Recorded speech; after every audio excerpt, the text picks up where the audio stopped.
Hi everyone! You remember this delicious seafood rice which Sarah prepared in the previous episode? Today I'm going to make an Italian version of seafood rice, which is risotto al Nero di Seppia.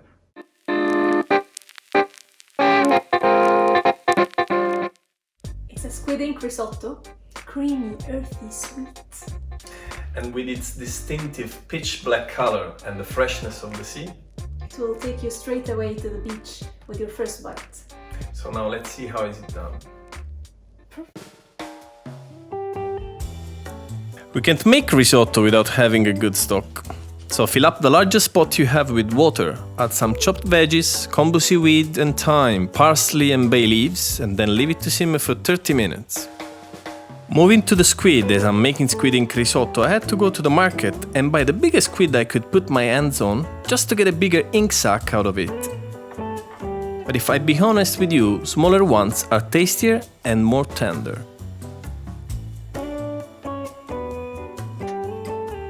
See this little thing I'm pulling? That's the ink sac. Gosh, I wish it was bigger, but we'll use what nature gives us, right? Some people may find it difficult for them to clean the squid, but if you follow what I'm doing, you can get the hang of it. You can also ask your fishmonger to clean it for you and keep the ink sac, or your last option is to buy a jar of squid ink and some clean frozen squid. But cooking with fresh products always makes a difference.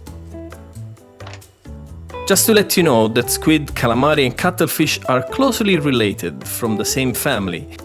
Generally, cuttlefish is the most flavorsome of the three, and calamari flesh is the most tender, but they can be used interchangeably, so use what your fish market has to offer.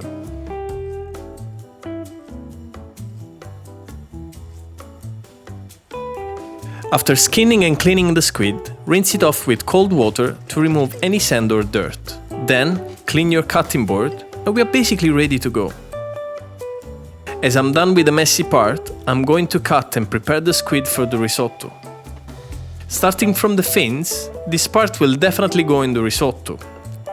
Cut both fins into little cubes so they can blend in the rice and keep them aside. Now take the body and cut it in half lengthwise. Take the lower white parts and also cut them in little cubes.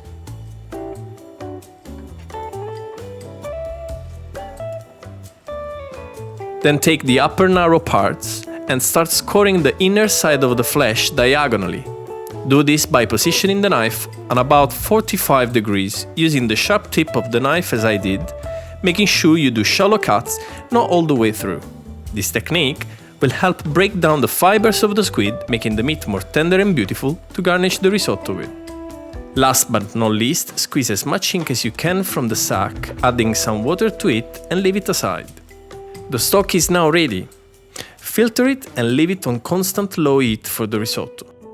So we are almost ready to start. Yeah. We prepared all the ingredients now, as we always like to do before we start the recipe. Everything looks scrumptious so far. Are you looking forward for this? Yeah, big time. Yeah. So Stefano, always in restaurants, I find the seafood risotto made with tomato sauce base. Yeah, it's So true. what's the difference between these two? The thing is, obviously there is a difference because you got the bisque coming from the heads of the prawns and they put a tomato base as well. And obviously different kinds of fish. So because in the previous episode, you've done like something with a lot of kinds of fish, I wanted to highlight something from a specific region in Italy, which is Veneto in this case. And we're gonna show the squid ink risotto. So you're gonna have a different flavor profile to try. And also Stefano, the soup, the Okay. stock you're using. Yeah. You're using a vegetarian soup. So ideally in restaurants, you would use like a fish stock. Fish, Absolutely, okay. yeah. Yeah. So to make it easy for them, I decided to use like a veg stock because if you think you're just getting the squid in the market, now Yeah. you got like a couple And of also, veg. the squid ink has the flavor. Absolutely, you're gonna Lots have of that flavor. nice fish flavor coming through. But to play it in a nice way, I decided to have the kombu seaweed, Yeah. which is gonna release the kind of like sea flavor inside. So It tastes amazing. I've tried it off camera. it releases an amazing umami aftertaste, which is what you want in a store. Are you guys ready for the fun part?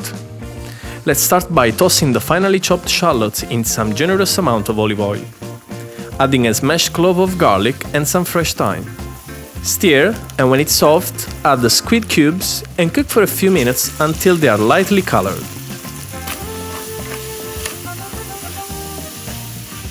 Add some salt and remove the garlic and thyme from the pot. Add the carnaroli rice and nicely toast it to help release its starch without losing its shape after cooking. This is essential for a perfect risotto as per the stock, which has to be added hot throughout the whole cooking process. This will ensure a uniform and even cooking of the rice, otherwise it will still be raw in the middle. Can you see how it's bubbling? It has to be cooked on high heat for the same reason. Traditionally, we deglaze the rice with some white wine right after toasting, but because Sarah can't have alcohol, I had to overcome this by adding lemon juice at the end to give the nice acidity we wanted, so I added the stock right away. As we are halfway through cooking the risotto, let's pan-fry the squid pieces to finish the dish with. Add some olive oil, garlic and thyme, then on high heat, quickly toss the squid on each side without touching them too much, and season them at the end.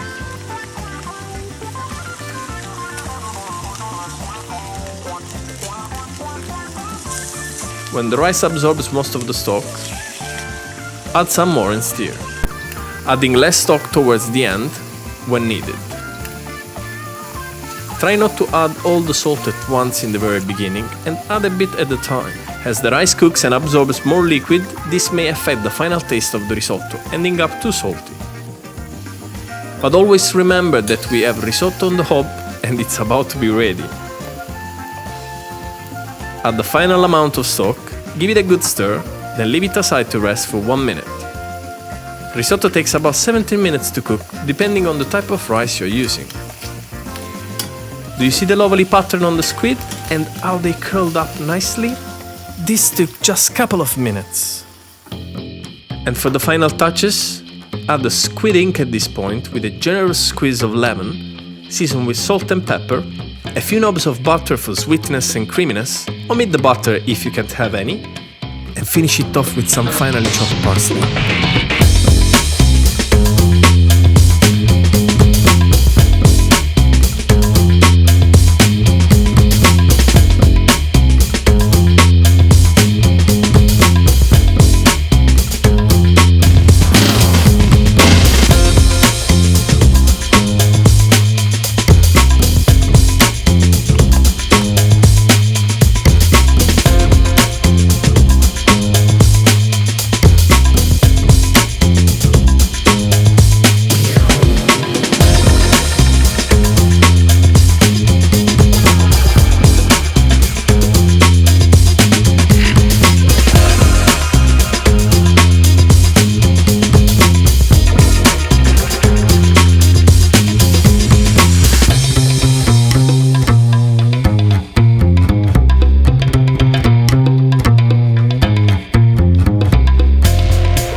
Wow.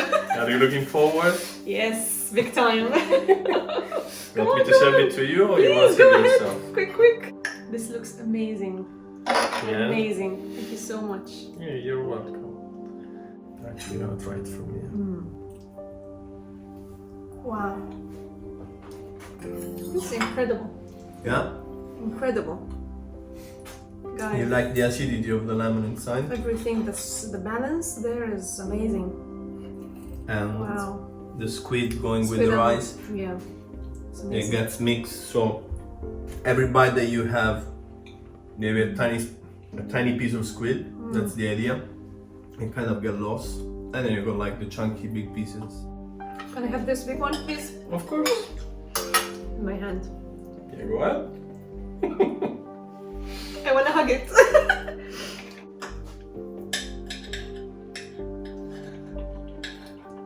I really hope that my teeth are not black. If so, guys, I'm sorry.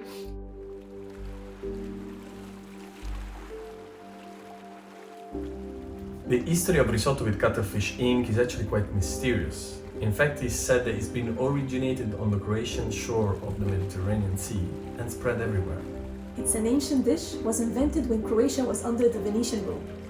And this explains why it actually spread first in Veneto and then in the rest of Europe. And it's also very famous in Catalonia.